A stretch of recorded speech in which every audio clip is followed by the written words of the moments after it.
To start, both of its leads are ride or die, New York City devotees.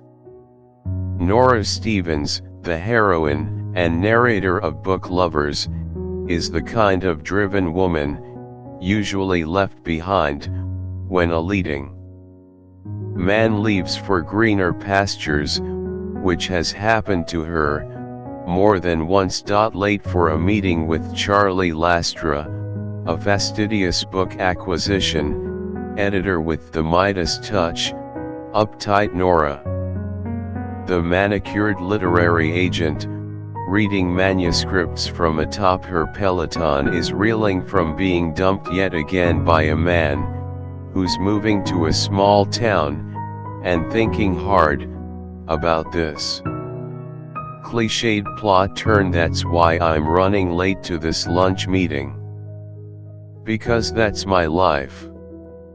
The trope that governs my days. The archetype over which my details are superimposed.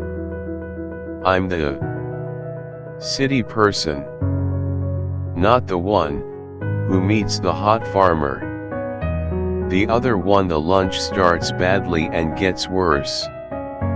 Since Nora processes life in terms of fiction, in her view, if I'm the archetypical city person, he is the doer, unappeasable stick in the mud.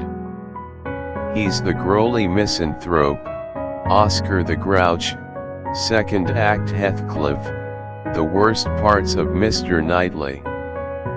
2 years later, that resentment remains.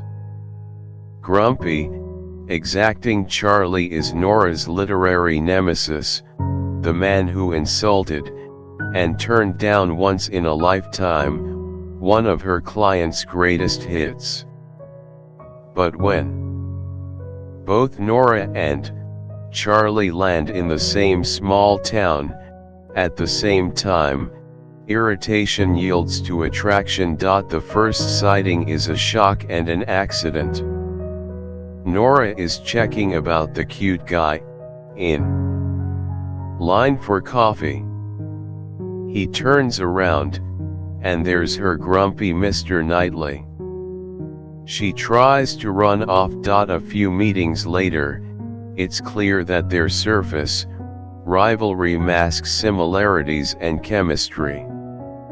Nora and Charlie share the same ambitions and priorities, feel like outsiders, and most of all, are both very loyal to family. Though her favorite writer likens her to a shark, much to her horror, Nora mostly bears those sharp teeth in service of loved ones and clients. Hard-edged in the workplace, Nora, named after the late romantic comedy luminary Nora Ephron, has a deep dedication to being her younger sister's keeper since their mother's death when Nora was in college.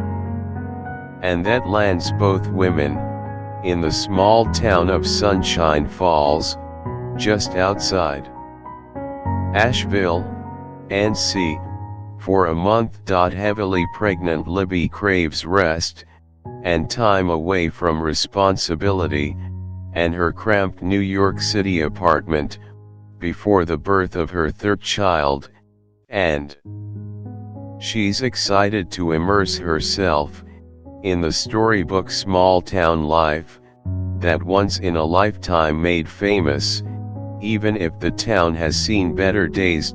Libby devises a list of experiences that she and Nora have to complete to attain the maximum small town romance novel effect: wearing flannel, going on at least 2 dates with locals, and saving a local business will transform them into more relaxed versions of themselves. A supportive and loyal Nora plays along without protest. But instead of salt of the earth locals, Charlie and Nora only have eyes for each other. Of course, there's a catch.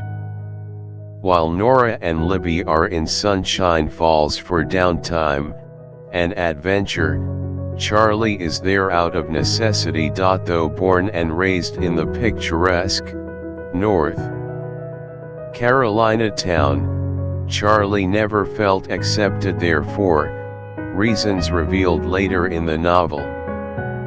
He's returned only to support the family bookstore, while his mother cares for his father, who's suffered a stroke. That potential long-term responsibility threatens to derail their future as a couple or leave Nora behind yet again.